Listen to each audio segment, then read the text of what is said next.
इस वक्त एक बड़ी खबर सामने आ रही है कि इसराइल और हमास के बीच पिछले 2 साल से चला आ रहा यह संघर्ष आखिरकार थम गया है। गजा में ऐतिहासिक सीज फायर लागू होने की प्रक्रिया शुरू हो चुकी है। आगे दोस्तों कई बड़ी खबरें हैं जो मैं आसान और सरल भाषा में बताने की पूरी कोशिश करूंगा। गुजारिश है वीडियो पूरा जरूर देखें। खबरों के मुताबिक इस समझौते की घोषणा इस्राएली डिफेंस फोर्स यानी आईडीएफ ने की है। यह न केवल 2 साल के संघर्ष का समाप्त होना है बल्कि अमेरिकी राष्ट्रपति डोनाल्ड ट्रंप की 20 सूत्रीय योजना के पहले चरण का हिस्सा है, जिस पर दोनों पक्षों ने सहमति जताई है। लेकिन यह समझौता क्यों महत्वपूर्ण है और इसके तहत क्या होने वाला है, आइए जानने की कोशिश करते हैं। इस संघर्ष की शुरुआत 2023 में हुई थी। पिछले 2 सालों से गजा एक संघर्ष क्षेत्र बना रहा, जहां हजारों लोगों को काफी नुकसान हुआ। दोनों ओर से हो रहे नुकसान और वैश्विक दबाव के बीच एक सीज फायर अनिवार्य हो गया था। खबरों के मुताबिक सीज फायर शुक्रवार यानी आज इस्राएली समय के अनुसार दोपहर 12 बजे प्रभावी हो गया है। इस समझौते की शर्तों में सबसे महत्वपूर्ण बंधकों की रिहाई बताई गई है। हमास इस्राएली बंधकों को रिहा करेगा, वहीं इसके बदले में इस्राएल सैकड़ों फलस्तीनी कैदियों को रिहा करेगा। इस्राएल की ओर से सैन्य अभियान रोक दिए जाएंगे, लेकिन सैन्य अभियान से जुड़ी कुछ मुख्य खबरें भी सामने आ रही हैं, जिनको मैं आगे वीडियो में आपको आसान और सरल भाषा में बताने की कोशिश करूंगा।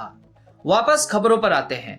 आईडीएफ का कहना है कि उसके सैनिकों को नई तैनाती लाइनों पर तैनात किया गया है।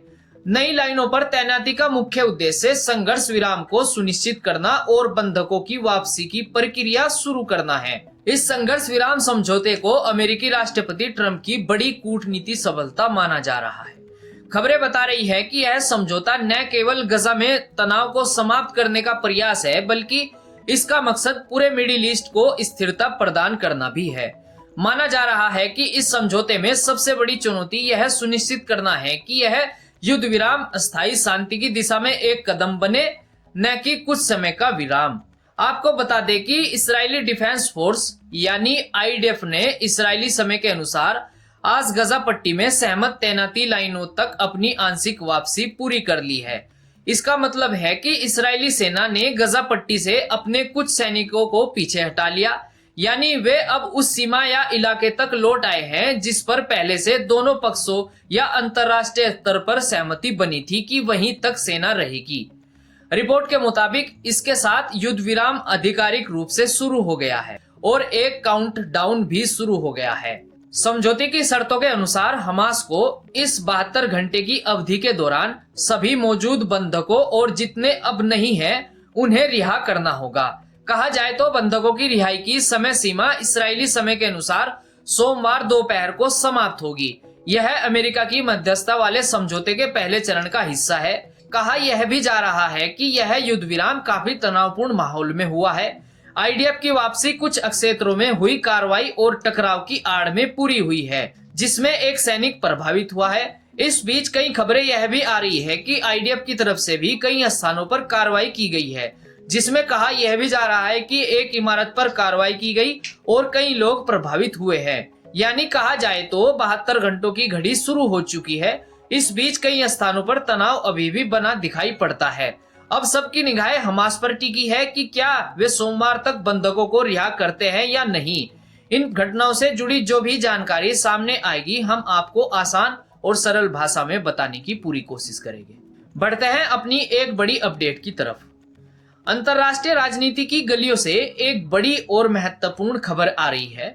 भारत ने अफगानिस्तान पर शासन कर रहे तालिबान के साथ अपने संबंधों में एक अहम और निर्णायक कदम उठाया है।